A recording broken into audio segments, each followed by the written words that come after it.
Imaginez une grande forêt mystérieuse, pleine d'animaux, de murmures et de lumière. Imaginez un jeune garçon, Emeric. Il a 10 ans et comme tous les enfants de son âge, il rêve d'aventures et de découvertes. Une journée en forêt, c'est une expérience fantastique, une balade passionnante. On y va ?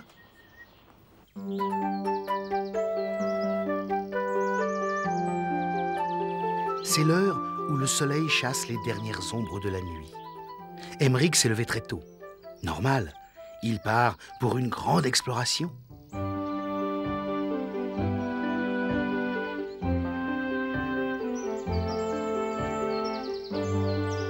En forêt, on se croit souvent seul, mais c'est faux. Partout, des milliers d'yeux vous observent.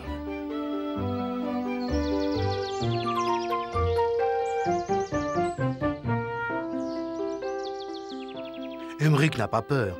Il a l'habitude des longues promenades en solitaire. Dans la forêt, il est chez lui. Première visite, les chevreuils. Là où la forêt s'ouvre sur une grande clairière. Pour les appeler, c'est simple. Il suffit d'un brin d'herbe bien choisi que l'on place entre les 2 pouces. C'est le garde forestier qui lui a appris cette astuce.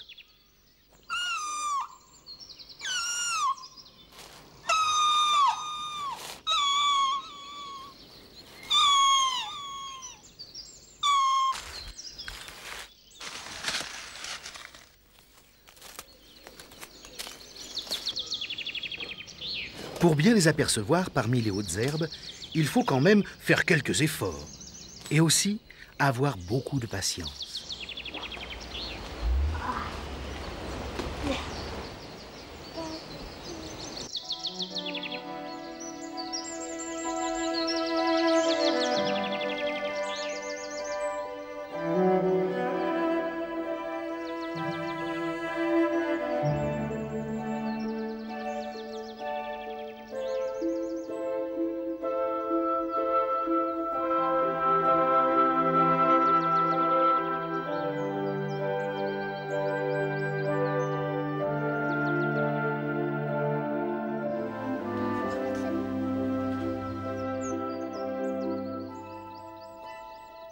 Même quand ils se sentent en sécurité et qu'ils mangent tranquillement les jeunes pousses d'arbres ou les feuilles tendres, les chevreuils sont toujours en alerte.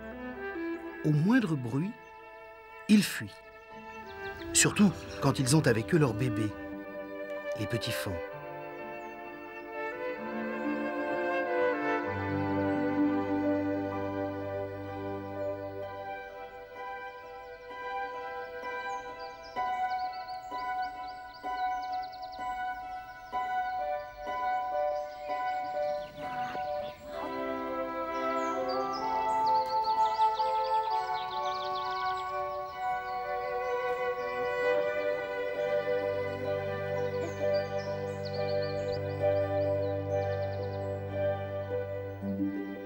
Emeric aimerait bien les toucher, se promener avec eux. Mais ça, c'est une autre affaire.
La journée vient à peine de commencer que déjà une surprise attend Emeric au bord d'une allée.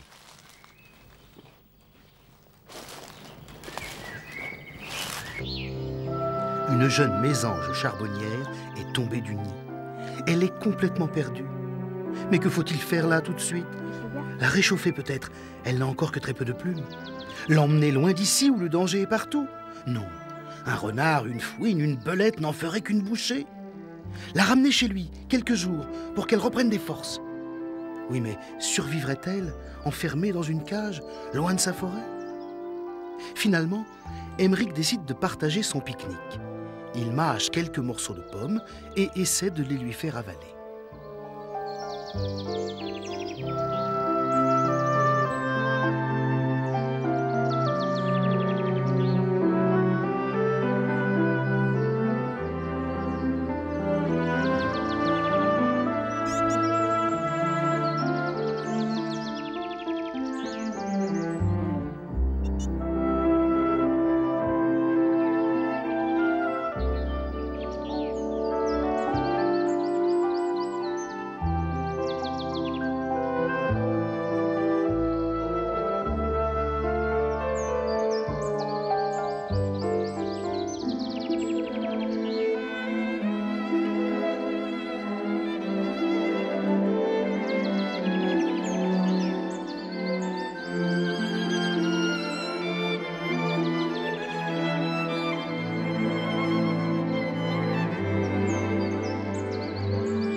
Il en a fallu du temps pour gagner la confiance de ce bébé.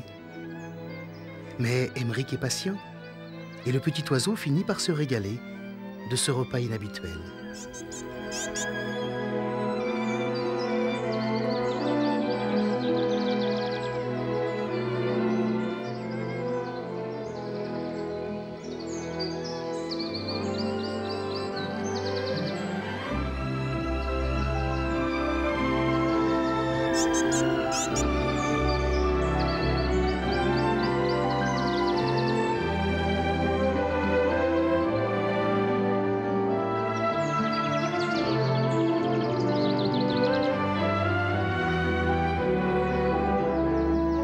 En réalité, le seul endroit où une maman peut nourrir ses petits, c'est dans leur nid, comme le fait cette jolie mésange bleue. Son nid à elle est installé dans le creux d'un arbre.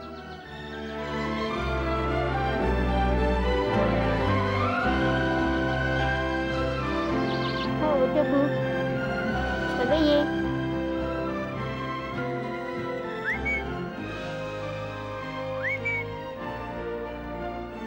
Ah, c'est dur de se séparer. Un dernier câlin. Au revoir, bébé mésange. Et prends bien garde à toi.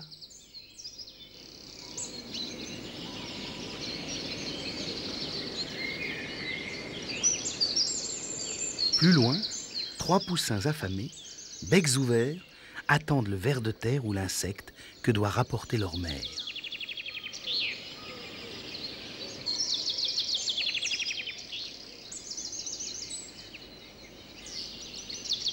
Un peu de patience, les amis.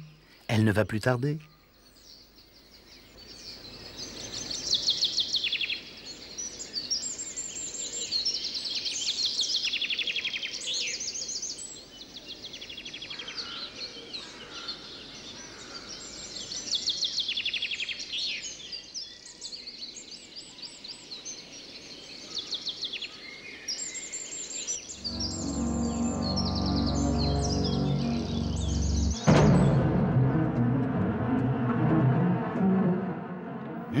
Plutôt effrayant, l'envol d'un grand oiseau de proie, comme cette buse.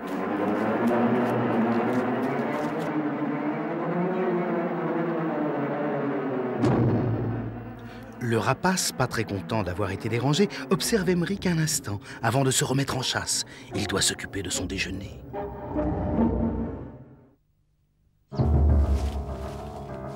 Ouh là là! Mais où est notre explorateur? On se croirait en Afrique, en pleine jungle, au milieu des herbes hautes et des lianes. Très vite, Emmerich a de nouveau l'impression d'être surveillé par des milliers d'yeux invisibles.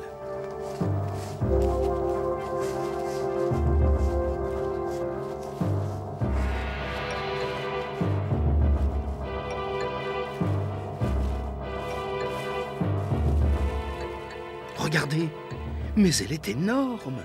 Combien sont-elles à vivre dans cette gigantesque fourmilière? 10 000? 20 000? Oh, plus peut-être.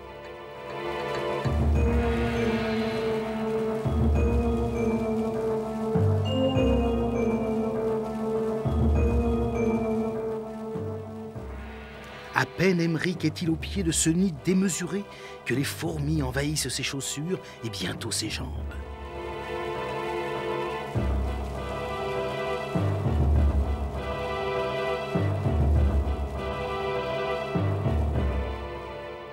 Les premières arrivent même jusque sur ses bras et le mordent. Emmerich a beau aimer les animaux, il y a des limites. Là, c'est trop.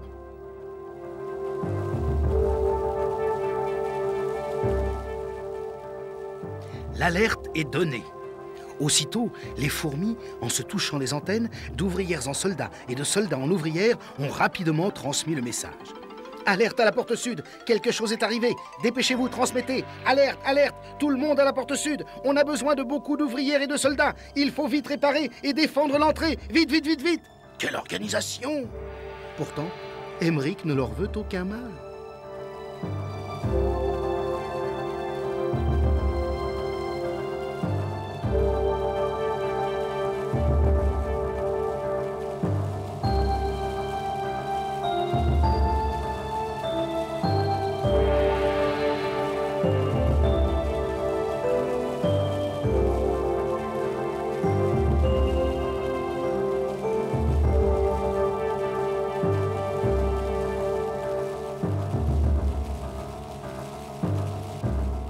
Un bout de bois, juste posé sur le flanc de la fourmilière, entraîne immédiatement une action de reconnaissance.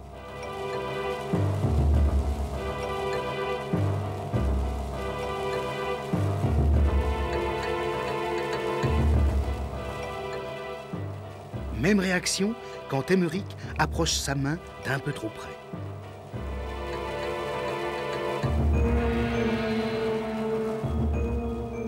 Allez, Emmerich, sauve-toi.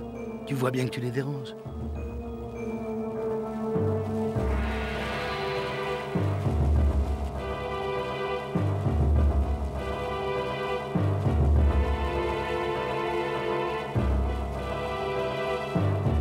Après son départ, tout rentre dans l'ordre. Les ouvrières s'activent aux réparations.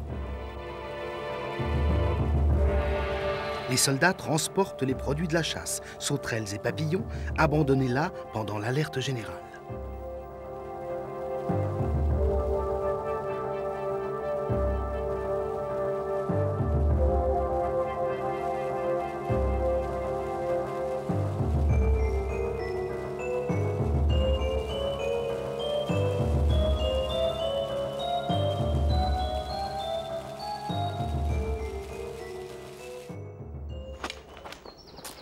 Il y a dans cette forêt un endroit bien particulier. Un endroit fait de talus en pente douce, baigné par le soleil du matin. C'est le coin favori des vipères qui viennent là se chauffer au soleil. En voici justement une enroulée sur elle-même. Attention, Emmerich, pas d'imprudence.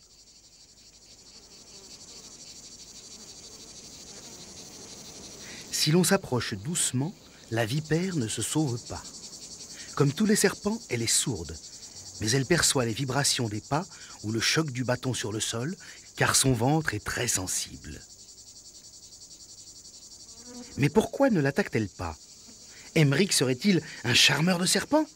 Non, mais il connaît ses réactions. Il sait qu'une vipère peut mordre et surtout que son venin est très dangereux. Celle-ci est une vipère aspic, une femelle. Emmerich l'a tout de suite reconnue à sa couleur rouge sombre, aux bandes noires sur le dos, sa tête en triangle, ses yeux fendus comme ceux d'un chat et sa queue très courte. Attention, si vous ne savez pas bien les reconnaître, ne vous approchez jamais des serpents.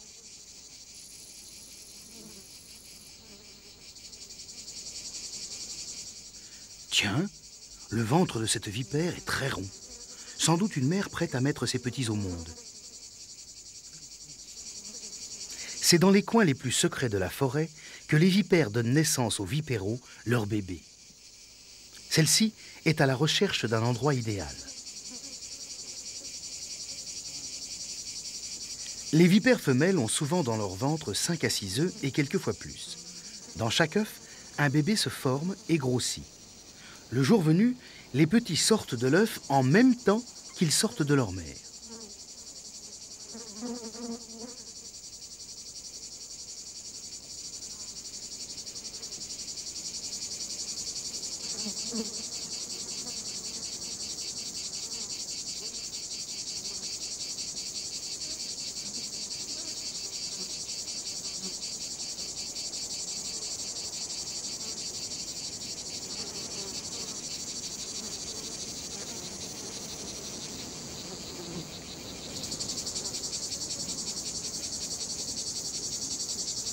Une fois mis au monde, il reste au vipéro à déchirer une petite enveloppe pour être libre. Libre, mais seul, car sa mère est déjà loin.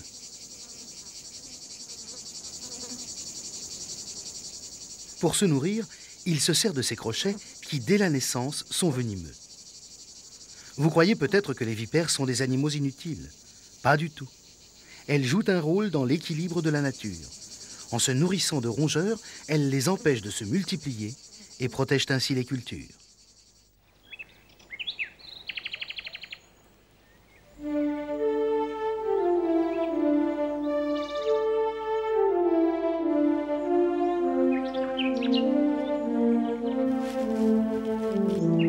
À 300 mètres de là, autre surprise pour Emmerich.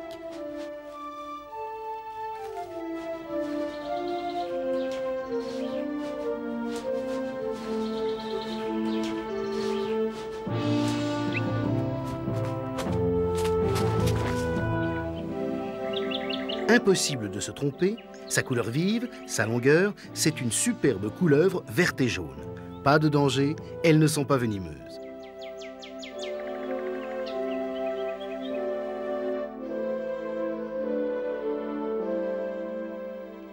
Emmerich s'amuse un instant avec elle. Il la promène comme un petit chien. Quel bonheur!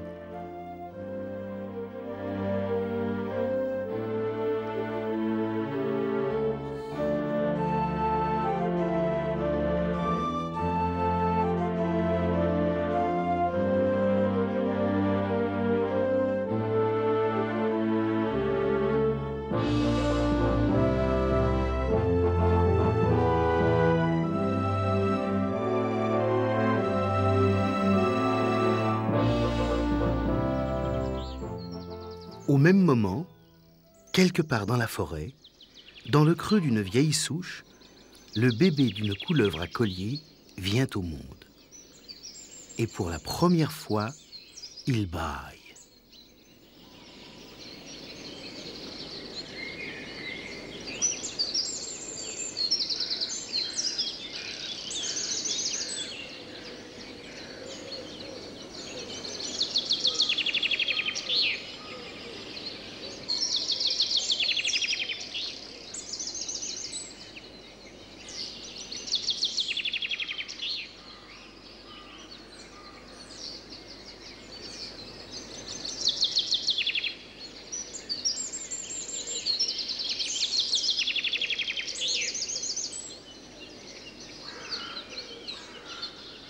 Emmerich a beau connaître la forêt comme sa poche, chaque nouvelle randonnée lui permet de faire 1000 découvertes.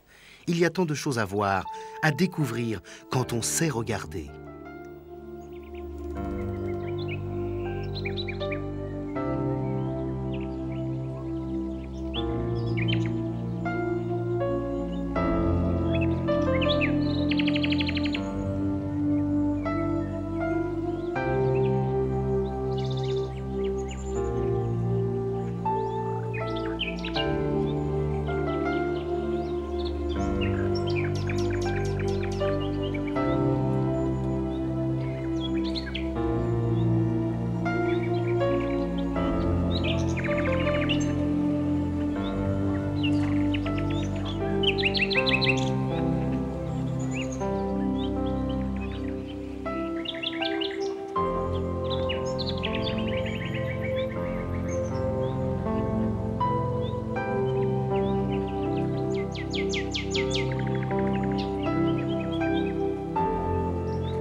Captivé par tout ce qu'il voit, ne sachant plus où donner des oreilles et des yeux, Emmerich en a presque oublié l'heure du déjeuner.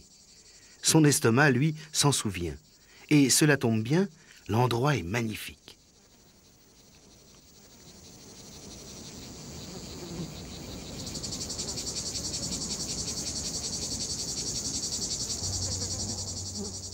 Autour d'Emmerich, les animaux cachés dans les branchages ou les feuillages suivent ses faits et gestes. Il est surveillé de près. Qui est ce curieux personnage? Ami ou ennemi? Se demande le petit hérisson.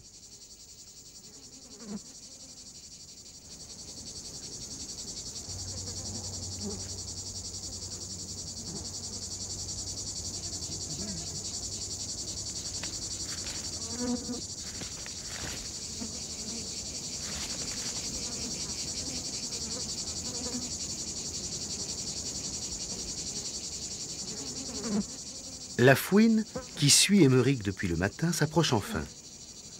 Décidément, rien d'inquiétant. C'est inhabituel pour elle, qui se nourrit en volant les poussins et les œufs de la ferme voisine. D'habitude, l'homme est dangereux, mais pas celui-ci.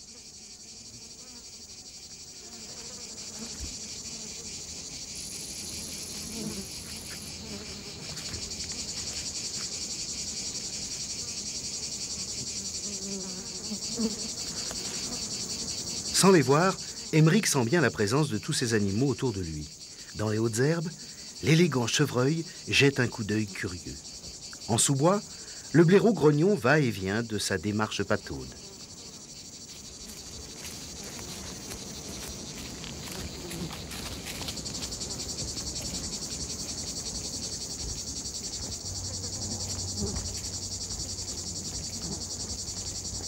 Le putois, œil, oreille et moustache en éveil, guette. Rassuré, il repart à la recherche d'odeurs familières. Lui qui sent si mauvais.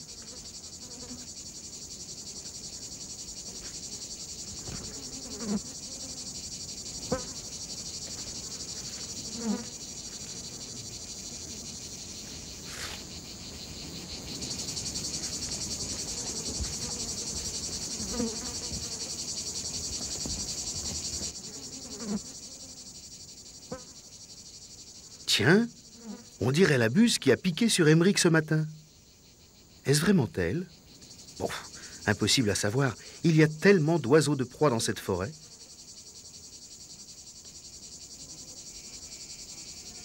Rassurés sur les intentions d'Emmerich, les animaux retournent à leurs occupations. Le hérisson déguste bien tranquillement son escargot.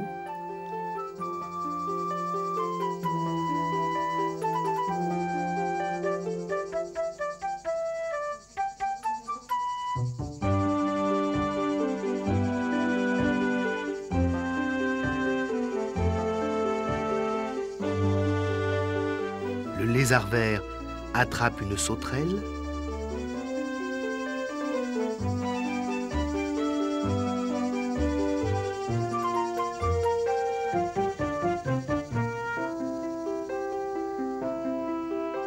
Le chevreuil s'intéresse de nouveau à son repas. La menthe religieuse laisse partir le criquet qu'elle avait repéré pour son déjeuner.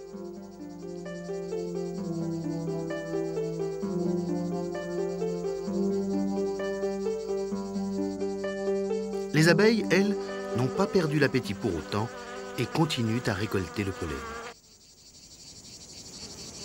À cet instant précis, un curieux va-et-vient attire l'attention d'Emeric. Là, juste à ses pieds, des dizaines de petites bêtes s'agitent. Elles volent au ras du sol, puis disparaissent dans la terre.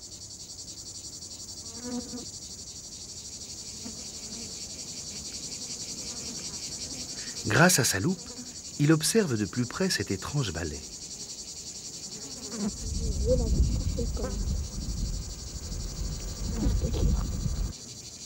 Des guêpes minuscules, les sphex, entrent et sortent des petits trous creusés dans le sol. Chaque trou a sa sentinelle. Le balai est bien réglé. Lorsqu'une guêpe arrive, le ventre chargé de pollen, la sentinelle disparaît pour dégager l'entrée. Lorsqu'une autre s'envole, le trou est immédiatement rebouché par une nouvelle tête, et ainsi de suite. Quelle activité!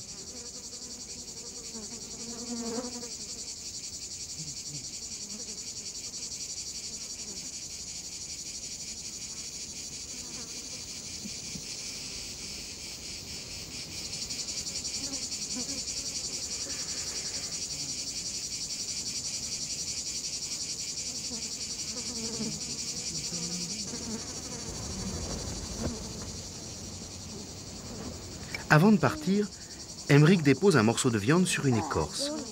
Il sait qu'il va faire le bonheur des gourmands.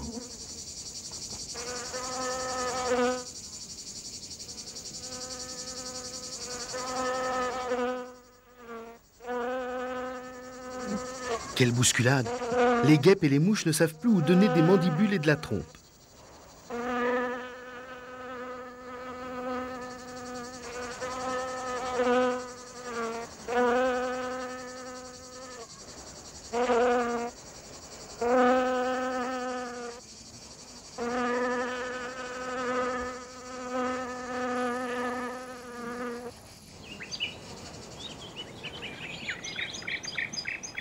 Prochaine expérience, la capture d'insectes. Non pas pour leur faire du mal, rassurez-vous, juste pour les regarder de plus près.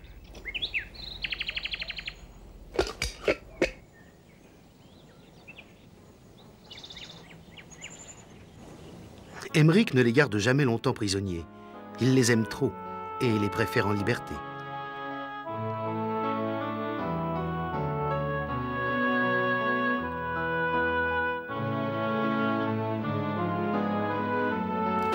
Tiens, un bébé hérisson. Qu'est-ce que tu fais? Que fait-il là tout pelotonné en plein jour? Est-il malade? Son œil ne s'ouvre plus. Est-il blessé? A-t-il été attaqué par un renard ou par une chouette? Il veut crever?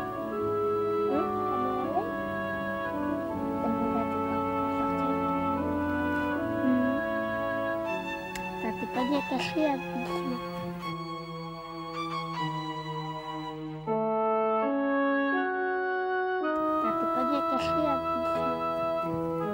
Caché plusieurs là. Ah, t'es beau, toi. T'aimes les douces? C'est mignon, toi. Avec tendresse, Emeric rassure la petite bête, vérifie qu'elle n'a rien et l'emmène dans un endroit plus sûr.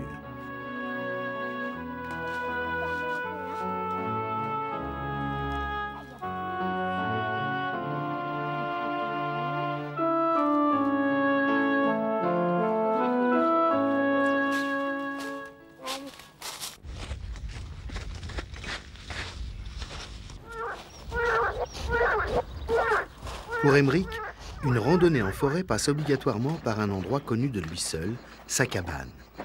C'est son jardin secret.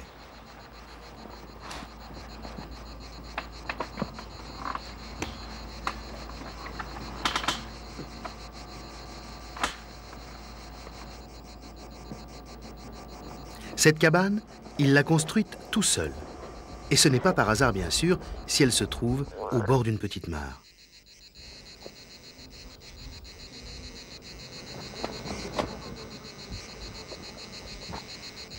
Sans sortir, bien à l'abri dans son refuge, il peut observer les animaux qui vivent de l'eau pour la boire ou s'y reproduire. Comme cette énorme libellule, l'écné.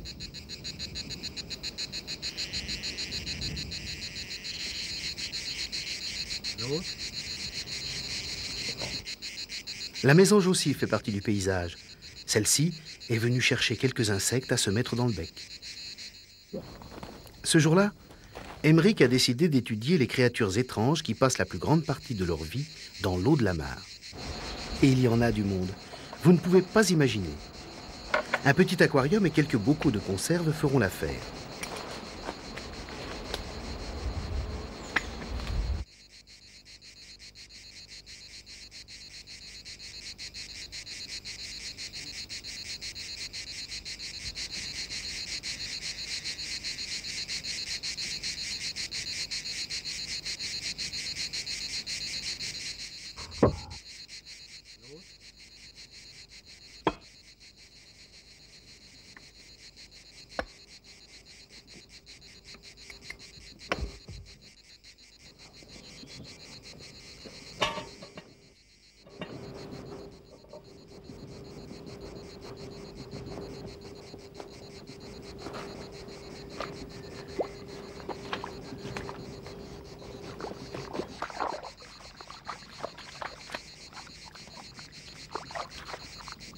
Tiens, encore une couleuvre à collier.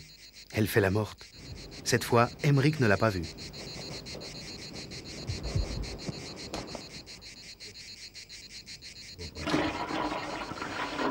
Tout est prêt, la pêche peut commencer.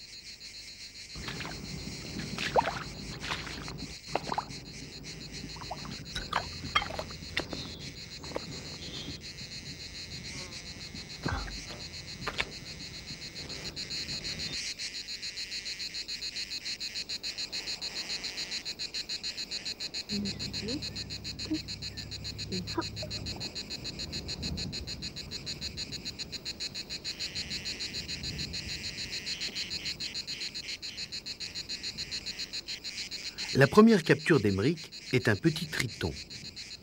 Le triton est le cousin des grenouilles, mais lui, il a une queue.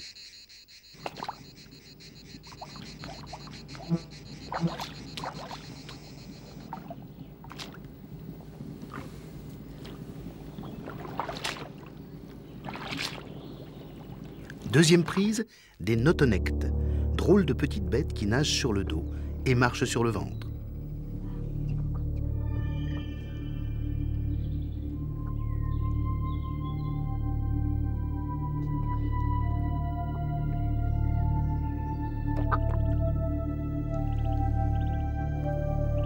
À l'autre bout de la mare, une libellule pond ses œufs, juste sous la surface de l'eau.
Avec le triton et les notonectes qui s'agitent dans les bocaux, Emmerich a déposé quelques baux d'itiques, ces insectes carnivores qui, à l'occasion, mangent des petits poissons.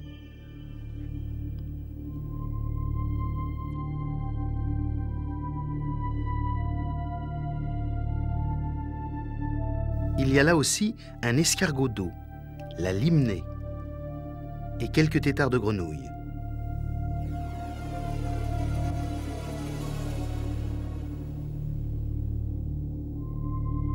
Les notonectes jouent à faire l'ascenseur.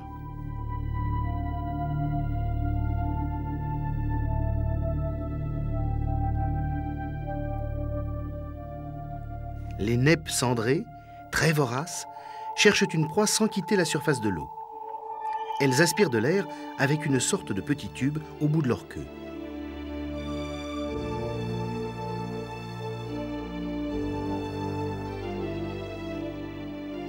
Un peu plus bas, un monstre tente de remonter le long d'une tige de roseau pour aller se transformer en libellule à l'air libre.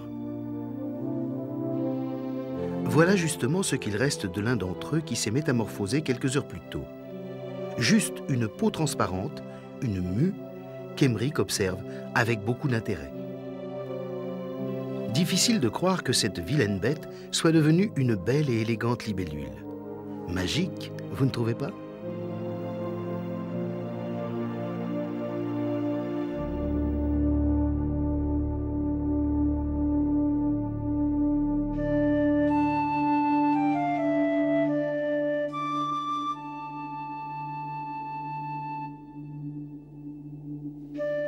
Allez, il est temps de relâcher tous les animaux. Le petit Triton est le dernier à retrouver sa liberté.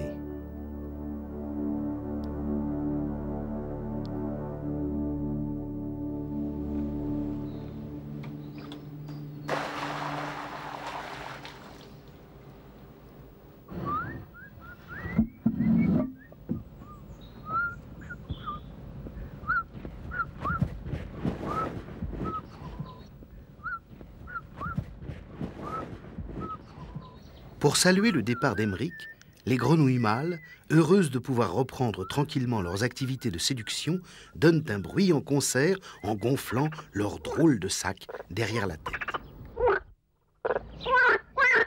Quel tintamarre! Chantez les grenouilles, la vie est belle!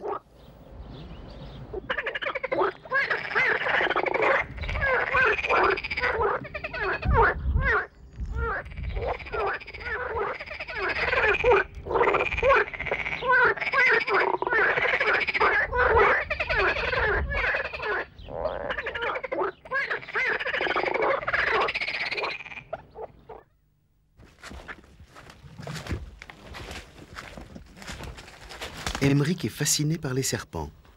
On peut même dire qu'il les aime. C'est sans doute pour cela qu'il les déniche si facilement, comme cette couleuvre d'Esculape.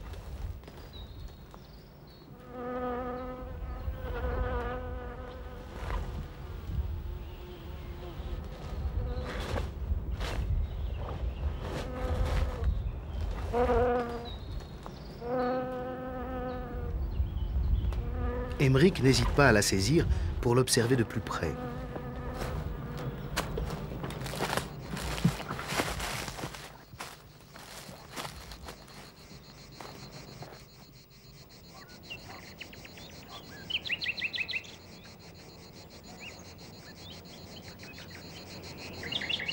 À travers sa loupe, il examine l'œil rond et les grosses plaques d'écailles propres aux couleuvres.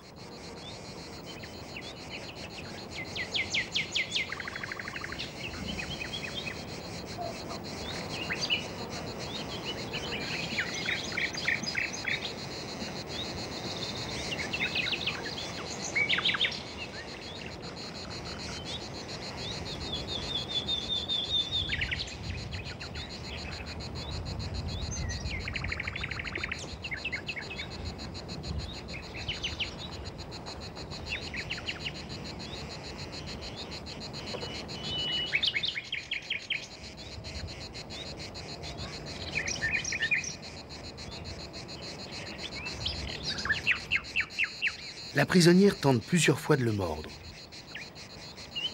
Mais rassurez-vous, Emeric sait comment tenir les couleuvres. Son ami le garde-chasse le lui a montré.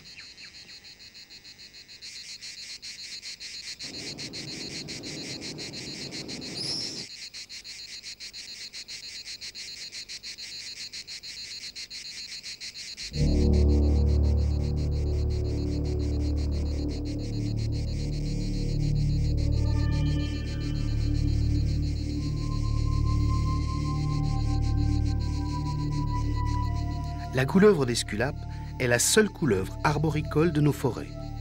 Arboricole, cela veut dire qu'elle grimpe aux arbres pour y trouver de quoi se nourrir. Un dernier regard, et Emeric repart vers d'autres aventures.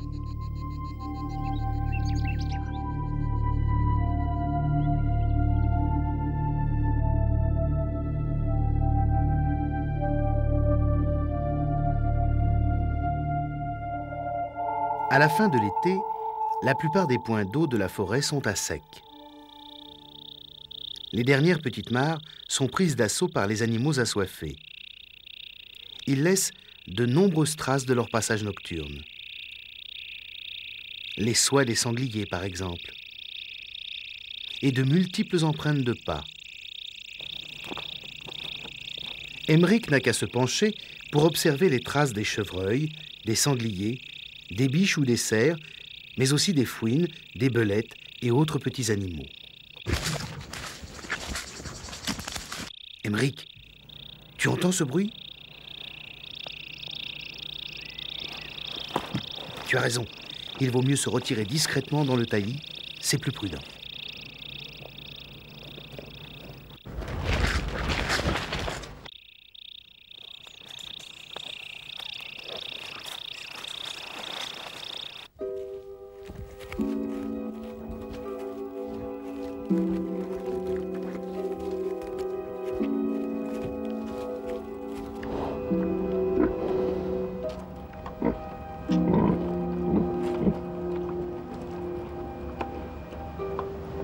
C'étaient donc eux, ces bruyants personnages. Toute une famille de sangliers, tranquillement installés non loin de la mare, pour être les premiers dans l'eau à la nuit tombante.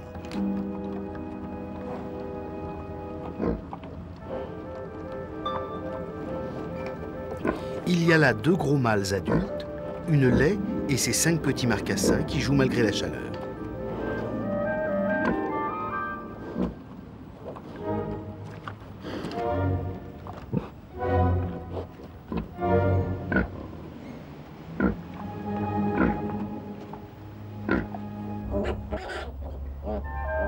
Encore 2 mois et les petits commenceront à perdre les rayures de leur pelage.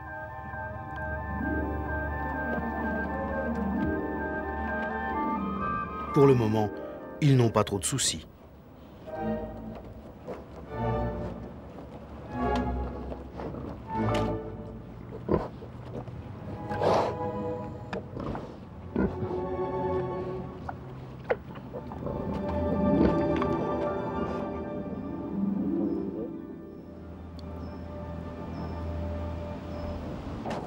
Leur seule préoccupation, téter, dormir, jouer et se rouler dans la boue. La belle vie.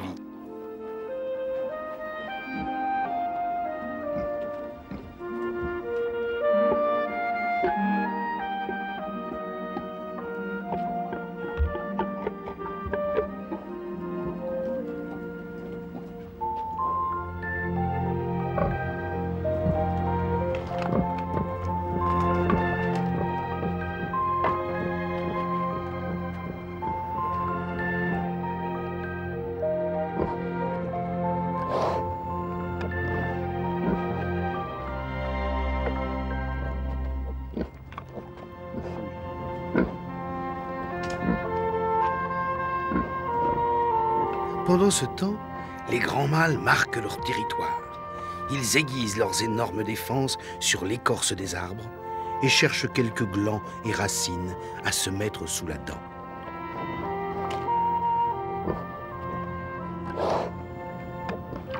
Il ne fait pas encore très sombre, mais tant pis, les sangliers n'y tiennent plus. Tout le monde au bain. Il fait trop chaud pour résister.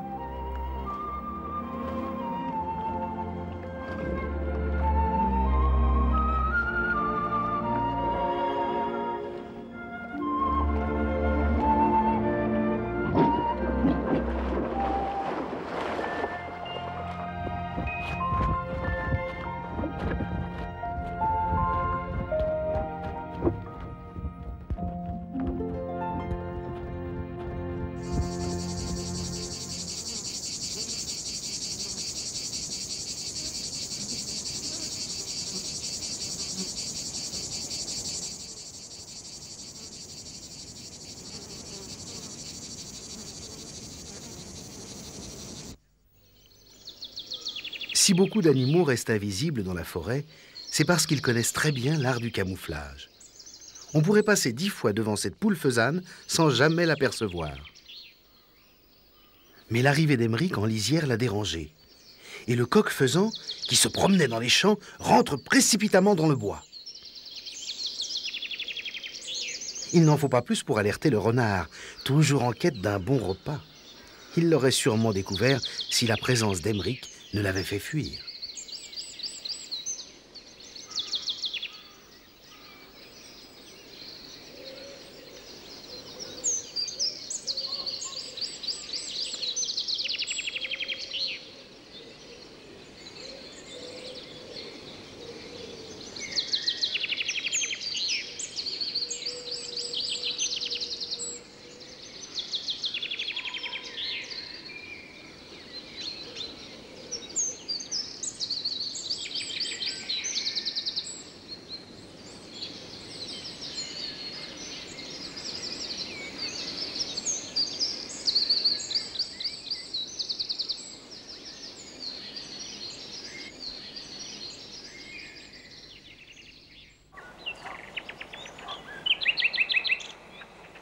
Infatigable, Emeric cherche encore de nouveaux compagnons.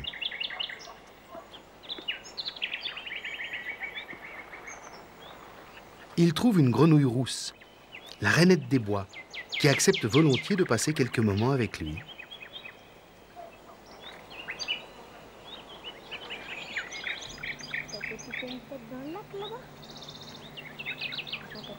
Il la dépose sur un gros champignon qui pousse sur les souches des chênes, puis s'en va sans tarder, car on l'attend à la maison du garde forestier.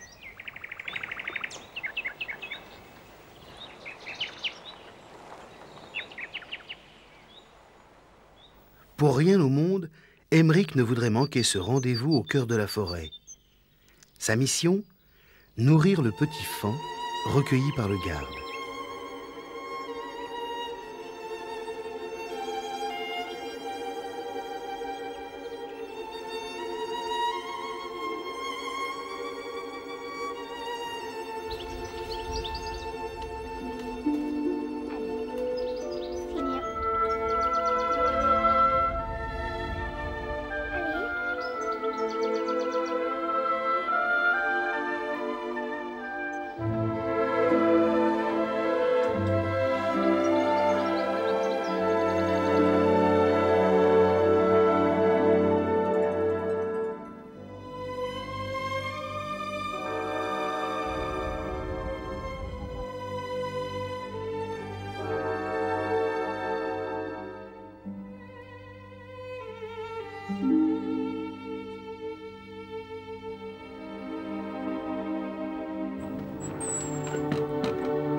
La journée se termine.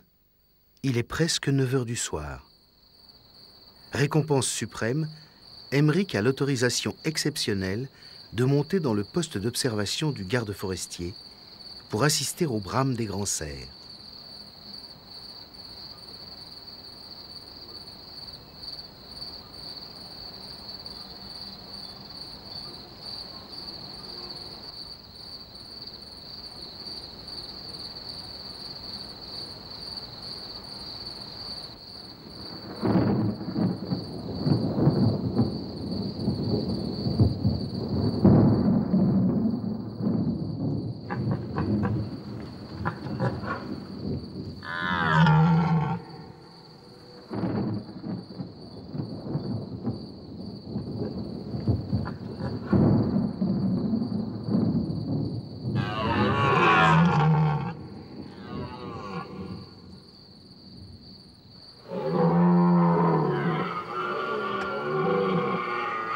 Le brame, c'est le chant du cerf amoureux.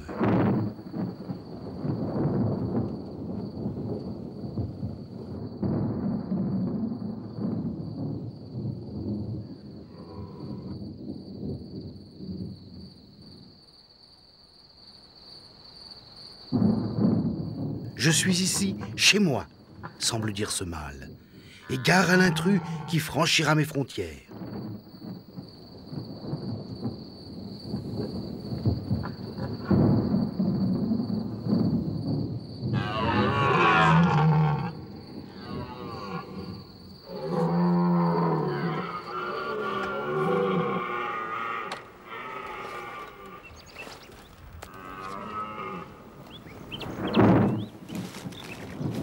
dernier animal aperçu est une magnifique chouette effraie. Elle vole sans bruit, préparant sa chasse nocturne.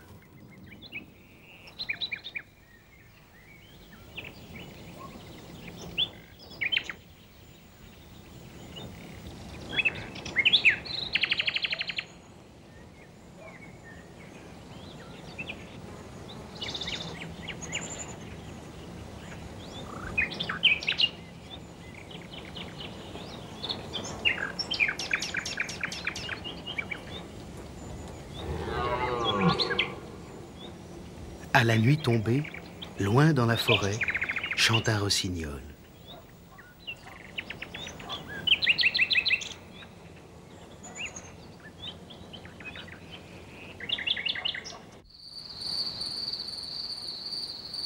La journée d'Emeric se termine. Il reviendra bientôt, c'est sûr.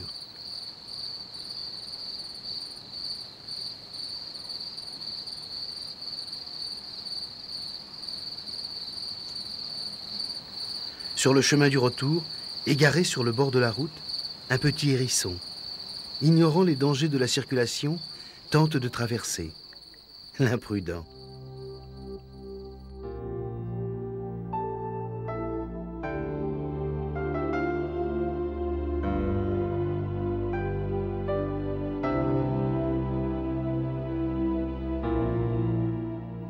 Décidément, Emeric est bien le meilleur ami des animaux de la forêt.